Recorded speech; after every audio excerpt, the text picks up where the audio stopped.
My name is Jan Lopez. I'm one of the lead zookeepers here at the Metro Richmond Zoo. Hello, I'm John Rossi. I'm a touring drummer with a passion for animal conservation. When I'm on the road, I spend as much time as possible visiting zoos, aquariums, and conservation organizations. Now, I want to share those places with you. I'll be talking to keepers, vets, conservationists, anyone who can help me in my mission of connecting my people to animals through their people. Join me on my Rossifari.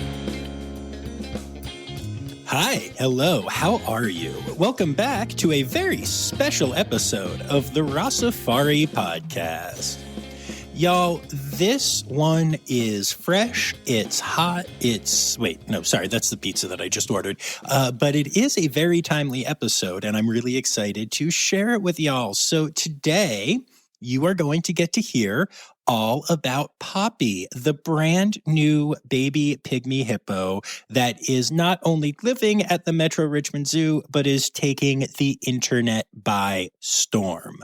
And I happened to be down in the Virginia area recently, and I reached out to our good friend Taylor, who does the PR at the zoo, and I was like, hey, I would love to come and do something about Poppy.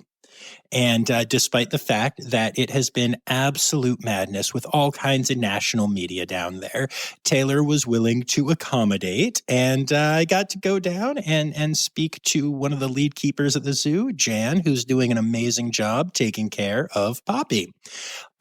This is a relatively short interview because honestly, when Taylor and I were talking, he just pointed out that, you know, the staff has been just inundated with press. And so he asked me if we could keep it a little bit shorter. And I said, absolutely, because, I wanted to be respectful and I still wanted to get the content. So it's a little bit shorter, but the good news is Jan and I were talking, and I think once things settle down, we want to do a proper interview because Jan is just very cool. And I think you're going to get some of that personality and a small bit of that story in this episode, but there's a whole lot more to tell. I will tell you this, you're going to be hearing somebody who English is not their first language, but you can't tell. You really can't. It's just so cool. So I'm looking forward to having Jan back on the podcast at some point, but for now, I'm just glad that I get to bring you the story of Poppy hot off the presses. So before we get to that, make sure that you are following along on the socials at Rossifari, on the newly reinstated TikTok, gone for almost 12 hours, at Rossifari Pod. And don't forget that you can support the pod for as little as $3 a month by going to patreon.com/Rossifari. Now, everybody who is a Binturong or Red Panda level patron is going to start getting a free monthly unique sticker as part of your rewards for being a patron from our friends at Cappy Trails. And other patrons will also have the opportunity to purchase those stickers at a fair price. But that is our patron exclusive. So if you're interested in looking at those stickers and seeing what's going on, I actually just got to see the drawing for the very first one, and I'm very excited about it. Y'all are going to be as well. So patreon.com/Rossifari. But enough about all that. Let's get to it. You're eager to hear about an adorable pygmy hippo, and I'm eager for you to hear it. So without further ado, here is my interview with Jan Lopez of the Metro Richmond Zoo.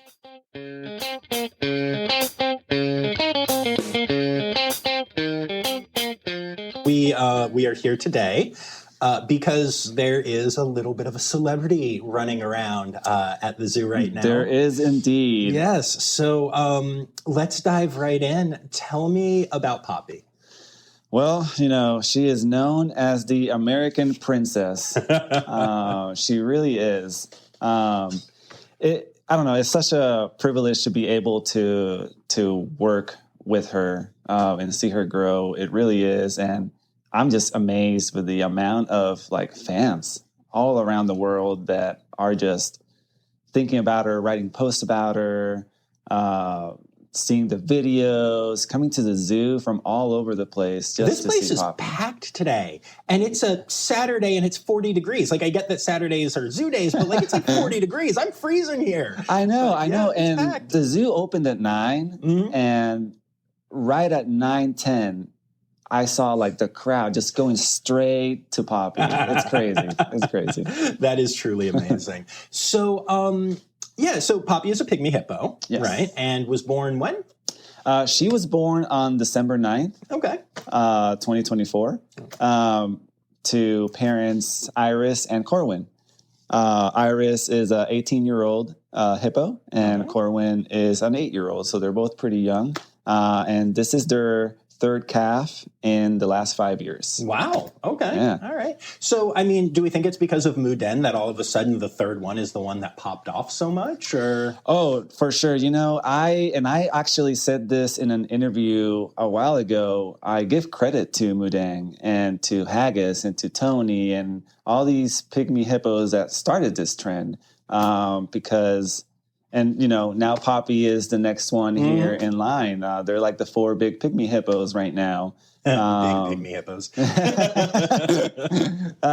But it's very educational for people because a lot of people don't know about pygmy hippos. So I'm really looking forward for these little guys to be able to show and educate people around the world. Yeah, no, I really love that. It's so fascinating to see what takes off. So, I mean, obviously I do the podcast, but I also have a lot of social media presence.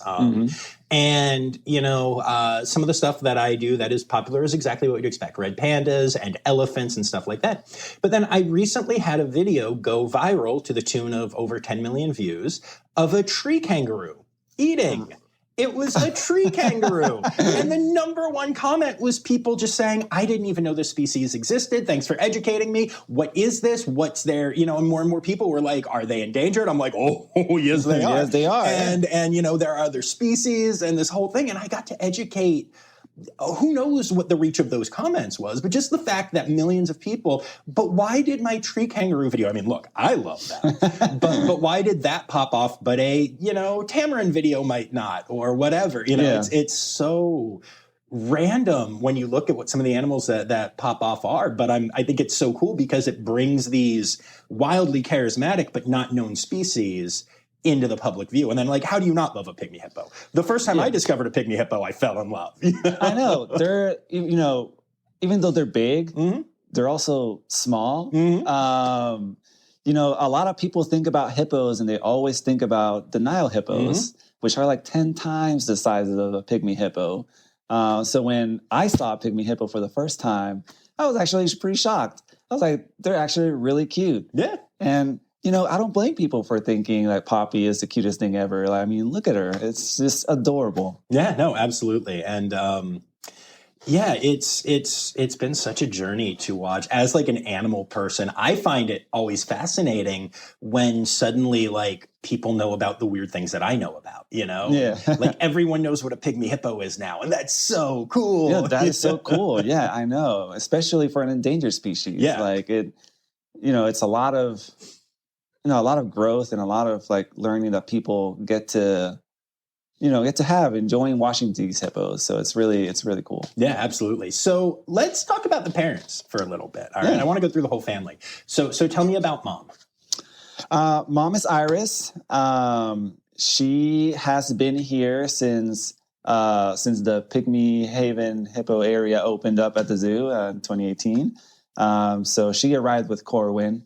And they arrived as a pair, and they got along just fine. That's awesome. Very well, which is crazy because pygmy hippos, in contrary to the Nile hippos, they're pretty solitary. They're solitary by nature, so they like to spend time by themselves. But Iris and Corwin just like to spend time together all the time. That's so sweet. I really like that. Yeah, it's like they're just this power couple. And we were just so happy that they get along so well. And they, like I said, in the last 5 years, they've been able to successfully, reproduce and have 3 females. The first one was Violet, which she ended up going to another facility. And then the second one was Petunia. And now we have Poppy. I see the trend. Yeah, Very nice. Yeah, very nice. So, what is Mom's personality like outside of being more social than most? But like when you're interacting with this animal, who is she? Tell me about her. I'm very surprised because I've been in other facilities before and I've seen other pygmies and I've worked with other pygmy hippos before. But Iris is just so calm. That's not a word you usually hear with hippos. That's cool. Yeah, she's just so calm. She can be obviously a little bit stubborn at times. Sometimes she doesn't want to leave the pool and, there's not much we can do about it. And just, we just got to wait for her. But other than that, she is a very nice and calm hippo. And Corwin, he's actually one of my favorites. He's just a very curious hippo. He's very playful. We give him a lot of boomer balls and stuff like that. And you see him just pushing it around, throwing it in the pool, climbing on it. So I really like him a lot. They both have very calm and playful personalities. So they match up really well. That's really cool. I love that. And then, obviously we need to know the personality of the queen. So tell me about Poppy. Oh my God. Let me tell you, she, as soon as she was born, I could already tell that she was pretty brave and very curious little hippo. Normally with the last two hippos that Iris had, she would walk first and then the calf would follow her. But with Poppy, it's the opposite. Wow. Poppy just goes wherever she wants to go, and Iris just has to follow her because, Iris is also a very good mom, so she doesn't want to leave her alone, but she gets to go wherever she wants to. Wow. That's really, really surprising to me. That's really cool. It was surprising to me too. And all about Poppy was pretty unique. Typically we always record when we see breeding between Corwin and Iris, and we always write it down. So we keep track of their 7-month gestation period. So we knew that Iris was pregnant, and we knew that she was close. And when that happens, we always prepare her back stall. We just bed it down with hay, and she always goes to the back and does her thing and gives birth. But this time, she decided to do it in the pool. Oh, wow. Okay. Which was very unique. It was the first time. And it was amazing to see, because you always hear online that hippos, as soon as they're born, they can kind of automatically swim. Mm-hmm. And you kind of don't believe that, but you actually got to see it. She was born and you could see her little legs going and kind of swimming. And it was just amazing to see. And it was when the zoo was open. It was at 4:50.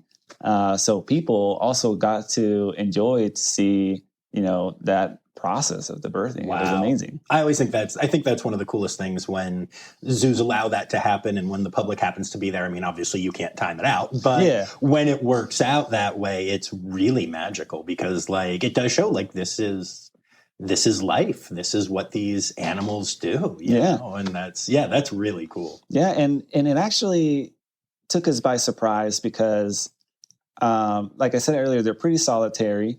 And Iris, when she's close to giving birth, she typically lets us know because she'll start getting away from Corwin. Okay. And Corwin kind of knows it. Mm-hmm. And he immediately just goes to the other side. But this time, they were still together. Wow. But it was almost at the end of the day, so we were shifting Corwin to the back, for his PM diet and stuff. And as soon as he walked to the back, 5 minutes later, she started to give birth. So she never gave us a hint. Wow. So everything about it was pretty unique. That's really cool. That's awesome. And are you guys free or protected contact with these guys? No. We kind of let Iris do her thing. Mm-hmm. We do not go in with our pygmy hippos. Even though they're pygmy hippos, are still very dangerous, especially with a mom and a calf. Right. Even though Iris is very calm, she does show us that she's very protective of her calves. So We always stay, protective contact Okay. from our hippos. Cool. Yeah, I kind of figured, but I wanted to ask. And so do you think that, as best as you can tell, I know that you already have a relationship with Poppy, but do you think that Poppy has that relationship with you, with the keepers in general? Has she started to figure out who her people are? I'm glad you asked that, because obviously the first few days she was always next to Iris, but last week, for the first time, I was shifting the hippos to their pool. So I was opening their door, and she actually came over to me and started like smelling my leg and just looked at me and then just walked to the pool. So it was kind of like she was meeting me for the first time. And that was, that's something that I'll never forget. It was amazing. Yeah, that's incredible. That's very cool. Very cool. In talking about all of this, we're talking about the animal, but there's another thing we need to talk about, which is the fact that this has been a worldwide phenomenon. I mean, literally, I remember I was talking to Zoe, my wife, and I was like, Metro Richmond Zoo is having a big week this week because they're going to be on Good Morning America and Rossifari. I guess one of those is slightly bigger. But so what has that been like for you and for the team? And all of a sudden? It's been amazing. I've had the privilege to be able to speak in a couple of interviews about her, and it's really an incredible opportunity to have.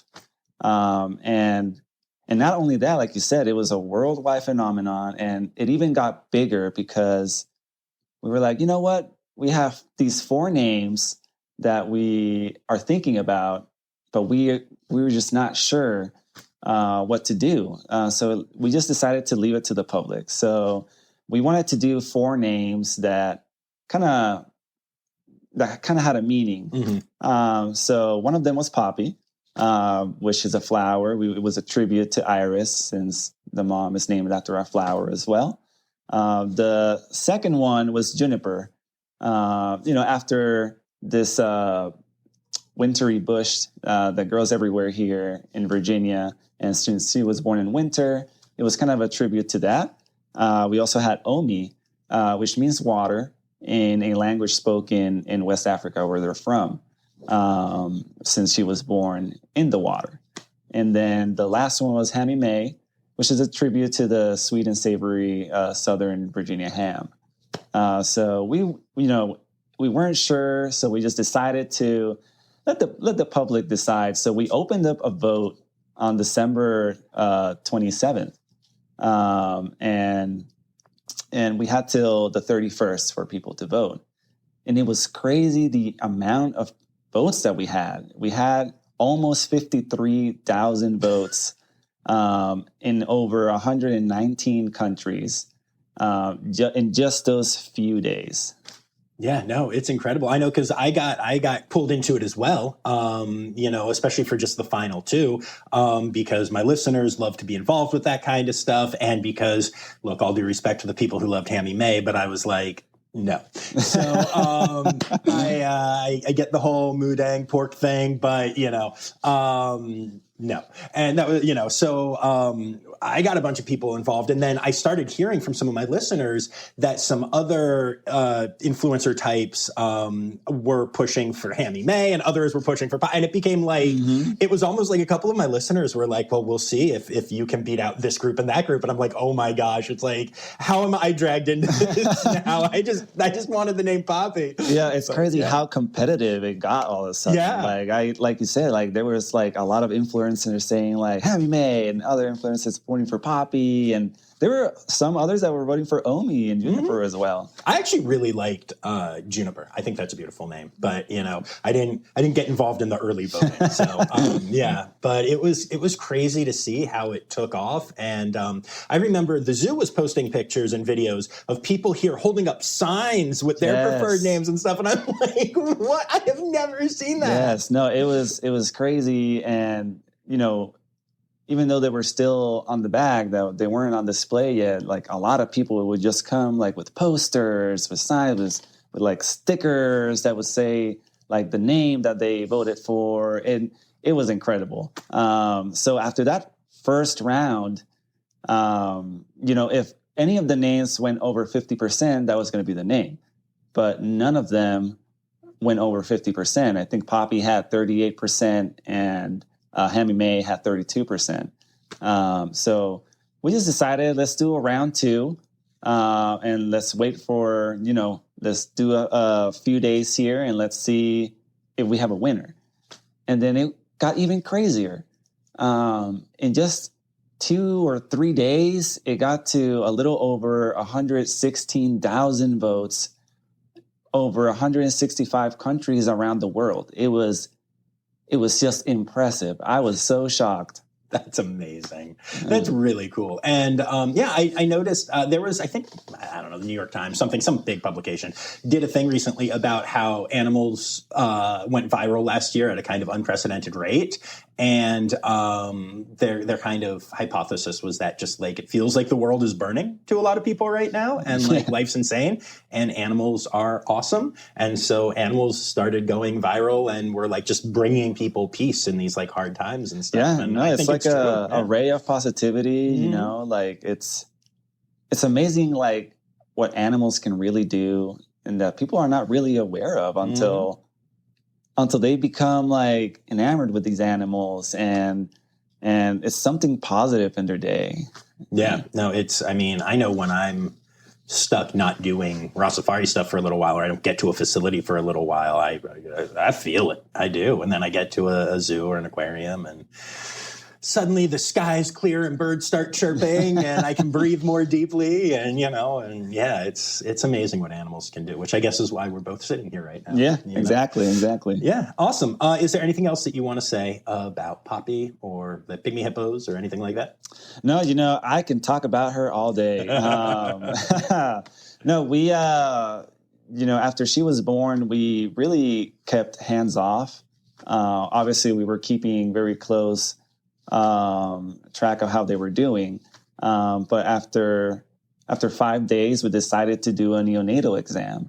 And we weighed Poppy and we checked her, and she was super healthy, and she was actually 15 pounds, which the average, around that age of 5 days is 10 to 15 pounds. So she was on the bigger side. So she was a healthy little girl, and we were really happy.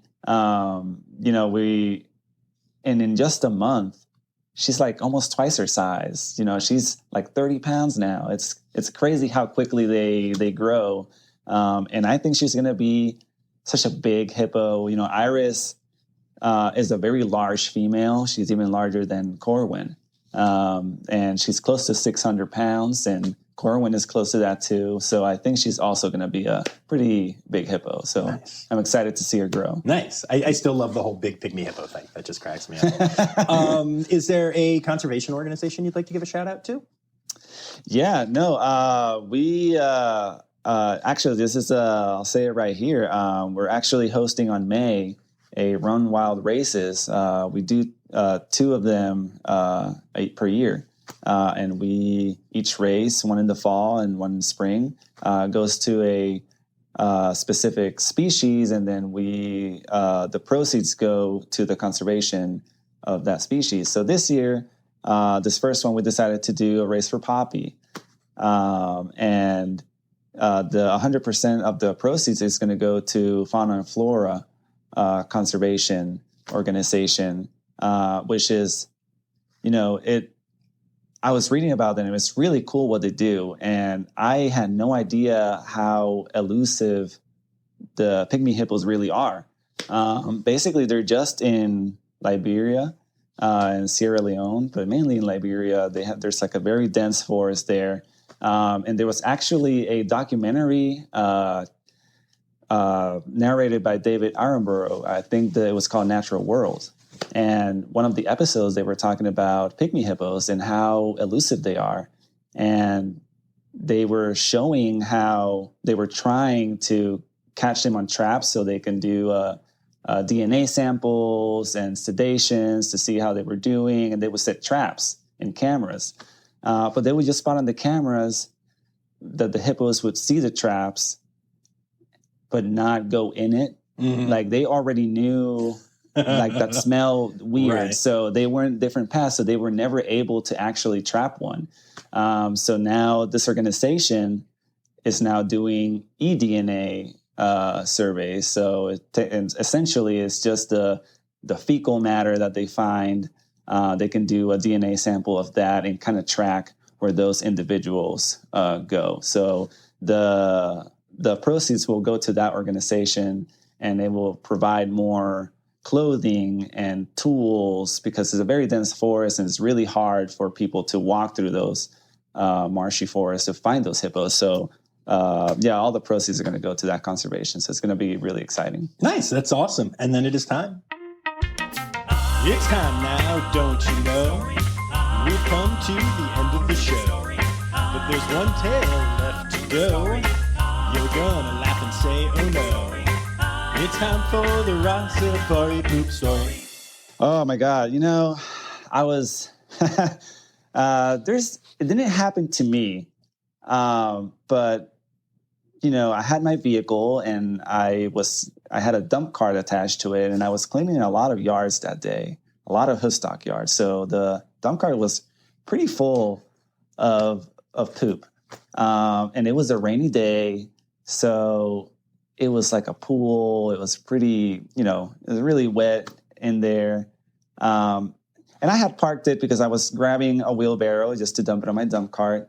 And on my way back, I see a guest that is just standing next to my dump cart. And he just puts his hand in it. Oh! I know. He just puts his hand in it. And I told him, I was like, oh, excuse me, please don't do that. Don't touch the poop. Yeah, don't touch the poop. And he just looked at me, didn't say a word. He just sniffed his hand and put his hand in his pocket. Oh! And just kept walking. No! I know. And after that, I just didn't know what else to say. So I just kept going. But I think that's been one of the craziest things I've seen when it comes to a poop story. Poop story. Oh my gosh. All right. Well, thanks for that. And thanks for taking the time to do this. Appreciate it, man. Yeah, no problem.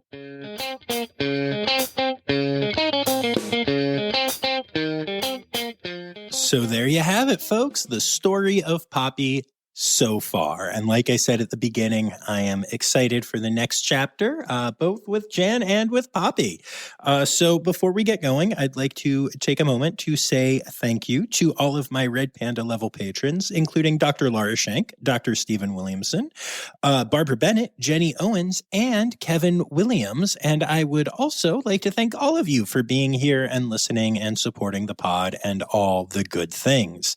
It makes my heart very, very happy. And we will be back here on Friday with the Zoo News episode. But until then, the only thing I have left to say is to remind y'all that the word credits backwards is Steiderk. The Rossifari podcast is produced, hosted, and engineered by John Rossi. Editing and fact-checking by John and Dr. Zoe Rossi. Our theme song is Sevens by Nathan Burke, performed by Nathan and John. Interrupting John theme and additional voices by Taylor Isaac Gray. You can reach John directly on Instagram and Facebook at Rossifari or by email at rossifaripod@gmail.com. Rossifari is part of the Daydreamer Media Network. Now, stop listening to me and go visit a zoo.